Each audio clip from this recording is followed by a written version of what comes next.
Hello, welcome to a replay review. I haven't done one of these in a while, so sorry if I'm a little rusty.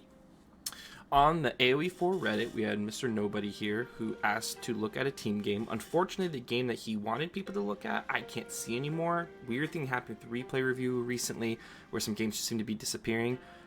Don't know if that's just me, but anyway, what I did find was a game of similar. It is Prairie. He's playing with the same teammate, and they lost. That's about as similar as we can get. But I want to at least look at this game and give him advice on what he's doing well, what he'd be doing differently, especially in this team game aspect. Before we jump in, I do want to start with first. In a team game, I notice you always play with this guy, Spartan Lord. I hope you guys have a plan going into it. Like, I hope you guys have a thing you're trying to do. Even if that plan has to change as you react to the opponent, you should have something you're trying to do going in. I'm going to try to see if I can tell, do you guys have a plan? And in team games, your goal is to always fight together.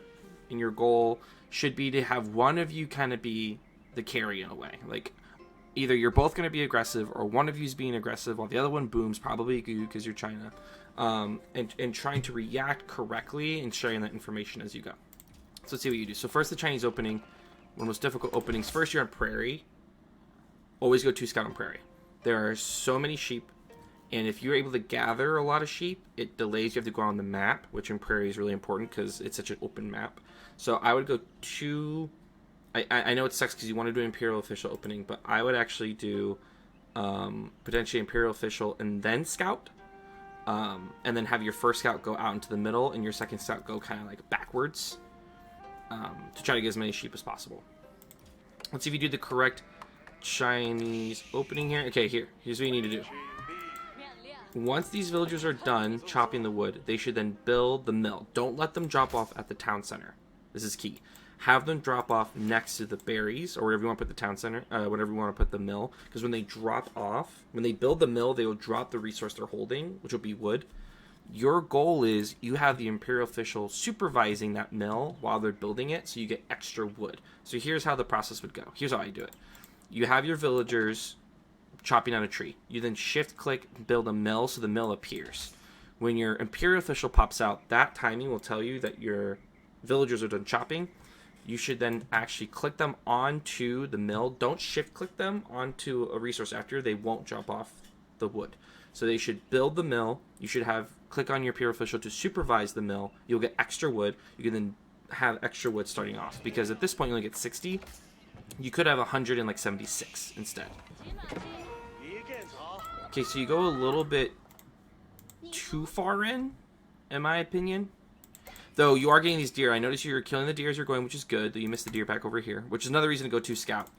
So you can kill the deer packs as you go. You notice he's over here, so he's going to get all the sheep back here. Which sucks. But you have a good scouting pattern, at least. You're doing a nice... While you're not recovering ground. You get the deer here, which is good. Make sure all your villagers are on sheep for faster gathering at the start. You should go 8, 3, and then put all your villagers on food. And keep them on food.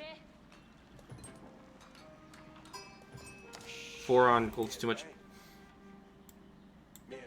I would not have them... I would not have them on the wood. I would do... You want to get your 2 landmarks up as fast as possible. So you should just rally to food. Especially because you have a village. You don't need wood right now.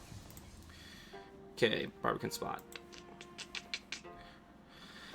Unfortunately, there's not a... I mean, the problem with Prairie is so wide open. You have your option protecting either your food or your gold. You probably want to protect your gold, so I would put it, like, front of the gold, like, right here. This also... In a way, you could actually... You could get this boar. So if you put it, like, right here, you could then put a mill here and drag the boar up to the mill, and that's a lot of food right there. And you're... and the barbican protected, because this barbican's a little too... You're protecting your wood here, I guess, but this is a little... Being able to get that boar, I think, is pretty big. Okay, so scouting, you know that your opponent, your direct opponent is Rus. Your friend has Malian, which for Ottomans can be a tough hang. It's nice because he can get some early burn on the pit mine here. What sucks is that what he wants to run, which is Sipahi and archers, the Malians can easily counter with Donzo Javelin.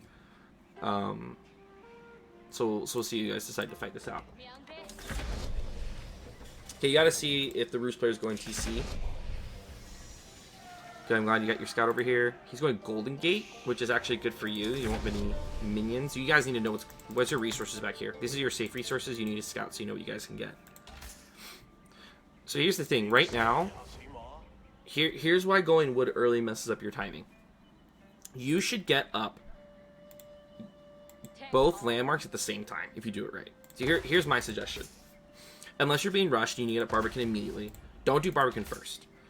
Keep rallying to food, and when you get the initial 400 food, 200 gold, you should go Imperial Academy first.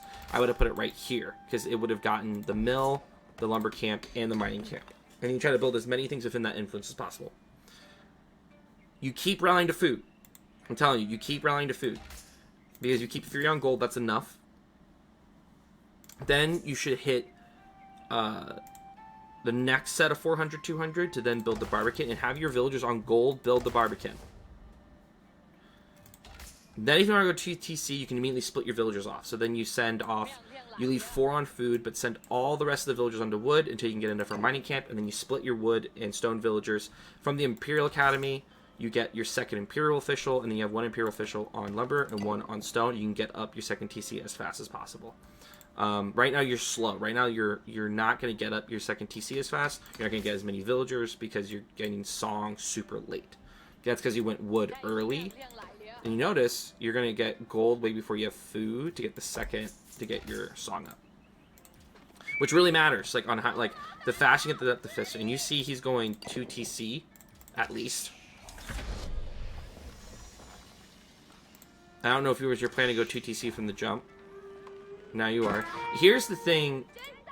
Here's where you use your teammate to your advantage. Your teammate is probably going to go feudal pressure, and he already has out the military school, right? What you need to call at this point is he's going second TC. Let's try to delay it. Your goal is to make him place his second TC in a sucky spot or stop it completely. My guess is that he either wants to go here, he gets berries, wood, and on prairie, wood's really important. Boar. So if your teammate starts sending over his units over here, you can block the second TC here. His other good option is here. Once again, this is actually really good. Stone, gold, berries, deer. I don't know if you could actually stop that one, but the point is that you could try.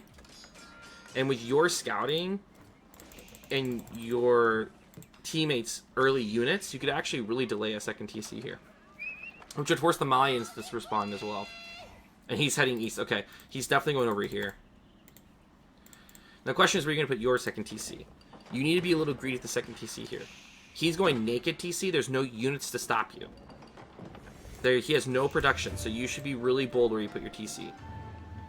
No. Your TC is like a big outpost in a way. You want your second TC to get you new resources. It needs to protect new resources. This isn't protecting anything that's already protected. One, I would like it back here, but I don't know what's back here. Let's look at this. You could have dropped it right here, which got you deer, berries, this wood. That would have been really nice. I mean, like, even here would have been nice. I think you should have done this. Which, if you put the Barbican up front, you could have facilitated this. Putting it here gets you these berries, this wood pack, this boar, and protects the front of your base. It is risky. It's attackable.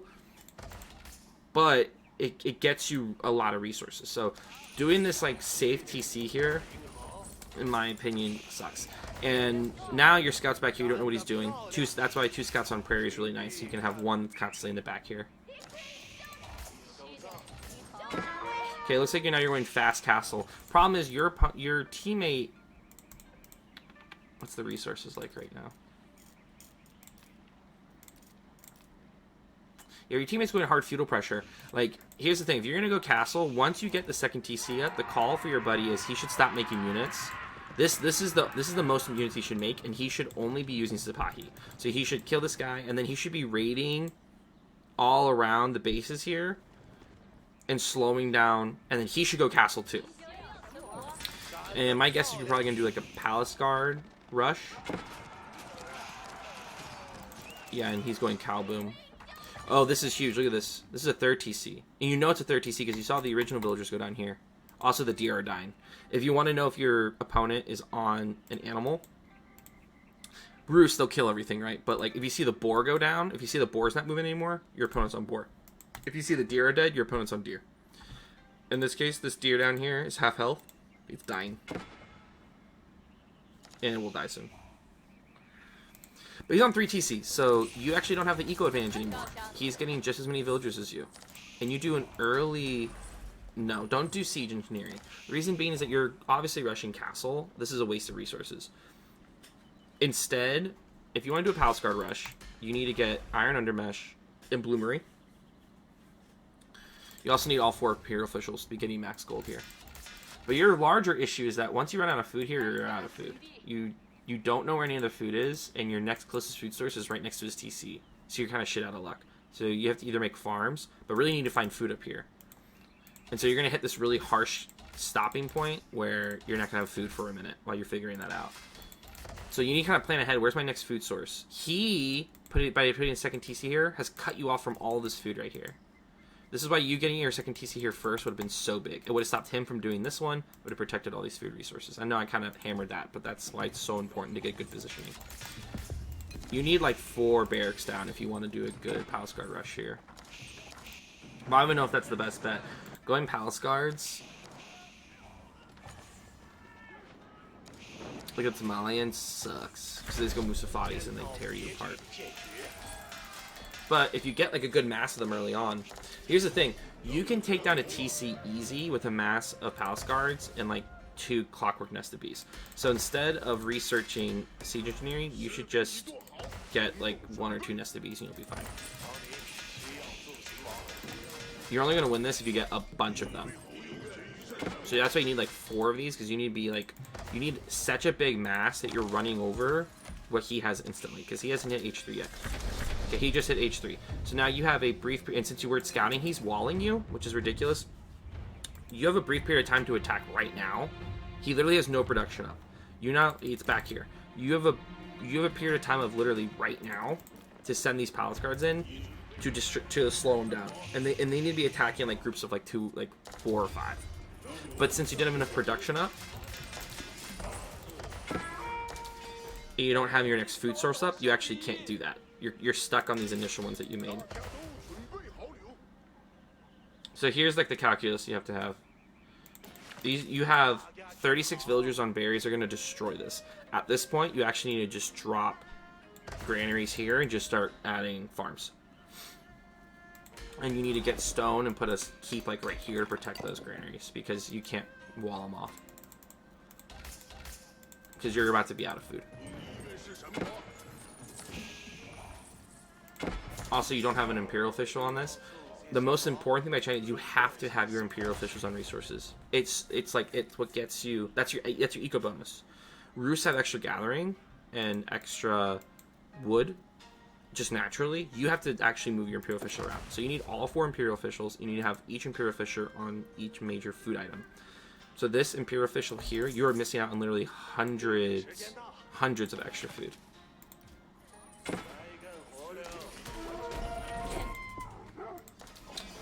And you build, see, trebuchet, no. Trebuchet on a TC, that's a waste. TCs aren't that strong. I love that you're getting relics. That's huge. My heater just kicked on, so I'm sorry about the noise. Yeah, and your teammate isn't even castle yet. So your teammate's pushed in too much, and now he's gonna die. Because I'm guessing the Malian player went for Rimba and is rushing it down on him. Yes. Here's the thing, you and your teammate never played together at any point in this round. You guys are each fighting separately. So even if you had won this, you would have been in trouble because the Malian player would come over. And so here's the difference what happened. You invested 550 resources into a trebuchet. The resources to get siege engineering, which you could just build from the clock tower, and 250 on a battering ram, while your opponent put all his resources into units that are now killing you. Let's actually look at, so you have 79 villagers, he has 77, so you actually have more villagers, but I bet he's getting more, yeah, he has more income than you, because he secured actual resources again. Once again, I'm sorry about the heater kicking on. I was hoping to get this done fast enough to avoid that.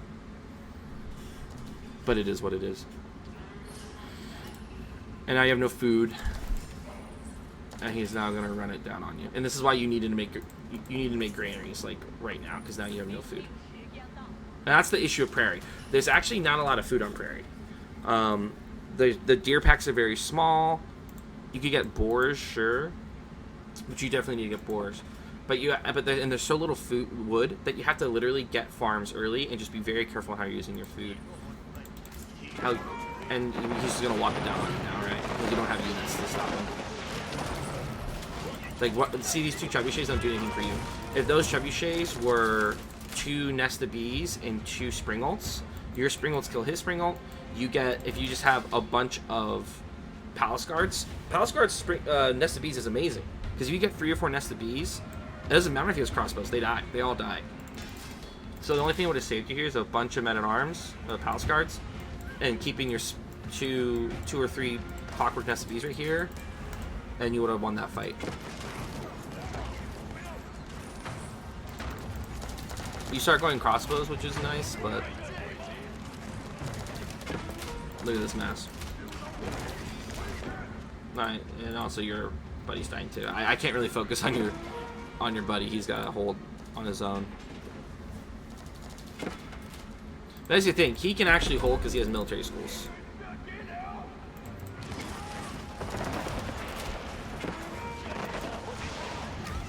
Yeah. Alright. So big picture. 1, clean up your opening. If me describing is confusing, go watch a high-level Chinese player do an opening. That's how I learned it. There's also opening guides. BCQD, Aussie Jungle, a lot of people have done them. Watch one of them and see how they do it, because the min-maxing of the resources at the beginning is really, really important. So clean up your opening. 2, keep scouting. You have to know what your opponent's doing and respond. 3, macroing. But more than macroing, it's setting yourself up for future success. China's a really, really hard set to play because you have to plan out while you're playing. Like, you have to constantly be thinking, where's my next move? Much more so than other civs. So if you're going to go second TC, that second TC has to be on something that's worth it. When you're hitting castle, you need to be getting out units, using your imperial officials. Your imperial officials need to be on resources. They need to be on barracks to pump out palace guards really early on so you can get a whole bunch of them. Because if you don't do that, you're gonna fall behind. And lastly, 4, lean into your strong comps. So for example, in Castle, your strong comp is palace guards, a whole bunch of them, with nest of bees and springolts. If you can get up 2 or 3 nest of bees, you get 4 springolts, and then you get a whole bunch of palace guards, you'll run over most things that you could fight. And those palace guards are just keeping those nest of bees up. If they go cavalry, put in some spears. Yeah. That was a hard match, and China's really hard to civ, but it's worthwhile if you learn how to play it, and you'll get really good at macroing into Castle and Imp as you do.